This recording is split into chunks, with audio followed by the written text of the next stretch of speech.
యుఎస్ఏలో NTR ఎంట్రీతో theatres పగిలిపోతున్నాయంటున్నారు. Devara సినిమాకి సంబంధించిన తాజా రివ్యూ ప్రకారం యుఎస్ నుంచి వచ్చిన అప్డేట్స్ ని చూసి ఎన్టీఆర్ ఎంట్రీకి అయితే అస్సలు తట్టుకోలేమంటూ చెప్తున్నారు. ప్రస్తుతం దేవరా సినిమాని చూసిన యుఎస్ లో ఎన్టీఆర్ అభిమానులు ఇది కేవలం ఎన్టీఆర్ సినిమా మాత్రమే కాదు, ఇది అందరి సినిమా అంటున్నారు.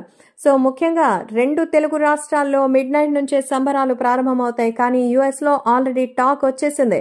కొరటాల దర్శకత్వంలో ఎన్టీఆర్ అందించినటువంటి అద్భుతమైనటువంటి పర్ఫార్మెన్స్ ని మన కళ్ళు నిజంగా అయితే చూసి తట్టుకోలేకపోతున్నాయి అంటున్నారు. సో థియేటర్లో గూస్ బంప్స్ వచ్చే రేంజ్ లో అయితే పర్ఫార్మెన్స్ ఉందని దేవరా హవా అయితే చూపిస్తోంది. సో నిజంగా కొరటాల అలాగే ఎన్టీఆర్ పర్ఫార్మెన్సెస్ ఏ విధంగా తెరపై ఉంటాయని ట్రైలర్ లో మనకు కొంచెం మాత్రమే కనిపించింది.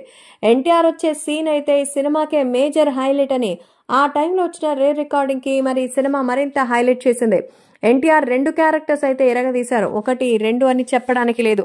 ప్రతి క్యారెక్టర్ కూడా తగిన రీతిలో పర్ఫార్మెన్స్ ఇచ్చి అందరినీ ఆకట్టుకుందని, దేవరా సినిమా యుఎస్ లో ఇప్పటికే 3 మిలియన్ల మార్క్ ని చేరుకుందని, ఖచ్చితంగా వచ్చేది వీకెండ్ కాబట్టి ఇంతవరకు ఎవరు కనీ విని ఎరుగుని రికార్డులు వస్తాయని, RRR రికార్డులు కూడా తారక్ బద్దలు కొడతారంటూ చెప్తున్నారు యుఎస్ నుంచి ఎన్టీఆర్ ఫ్యాన్స్. అంతేకాకుండా ఈ సినిమా క్లైమాక్స్ కోసమే ఇంకోసారి కూడా వెళ్ళొచ్చంటున్నారు. మొత్తానికి మౌత్ టాక్ అయితే అద్దరగొట్టేశాడు దేవరా. కాబట్టి యుఎస్ఏలో ఫ్యాన్స్ అయితే ఎన్టీఆర్ ఎంట్రీ, ప్రీ క్లైమాక్స్ అలాగే క్లైమాక్స్ కోసం మళ్లీ చూడాలనే రేంజ్ లో ఉందట దేవరా.